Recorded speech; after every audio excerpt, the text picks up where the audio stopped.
Whenever I close my eyes, I don't see the world as it is. I see it as it could be.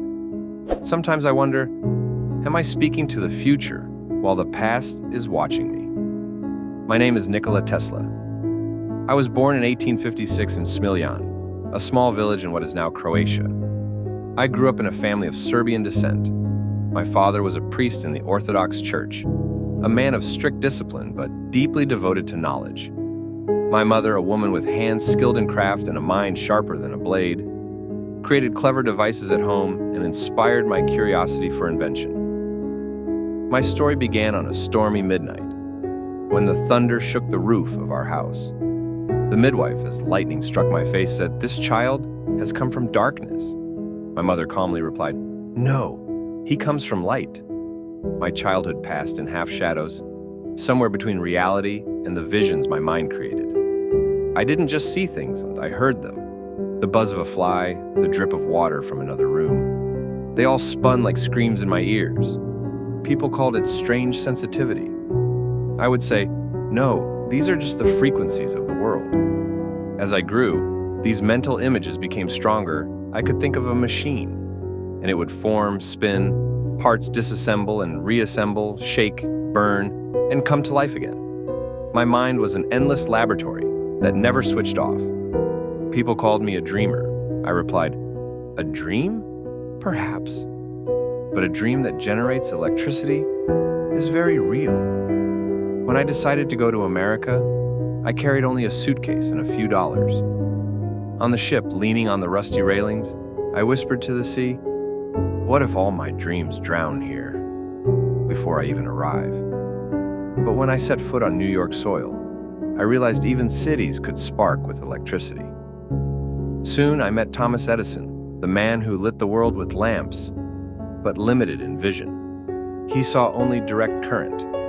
I imagined a world where electricity could move freely, like the wind. Our disagreement was more than a technical argument. It was a battle between a satisfied present and a restless future. One night, leaving Edison's company, I walked through dark streets, speaking to myself, "If the future is to come, someone must have the courage to awaken it." Years later, I had my own laboratory. Nights where high voltage danced between devices, blue lights covered the walls, and I felt my body merge with the world. For a few seconds, I became part of the electric circuit. The crackling sparks whispered, "Go on, it's not over yet." My dream reached its peak when I decided to transmit electricity wirelessly. Everyone said it was impossible, but impossibility is just a word people invented to hide their fear. I built the Wardenclyffe Tower, a massive metal column, its tip speaking to the clouds. One night, sitting on its stairs, the wind brought strange sounds. I listened as if the earth was softly asking, "If I release this electricity, is the world ready?" Investors weren't ready. Funding stopped. The tower remained unfinished. And I, for the first time, tasted failure. Not from weakness, but from the fear of others.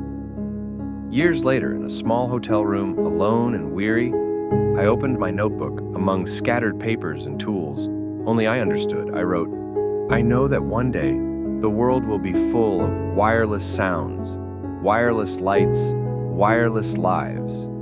And maybe by then, my name won't matter, but light always finds its way."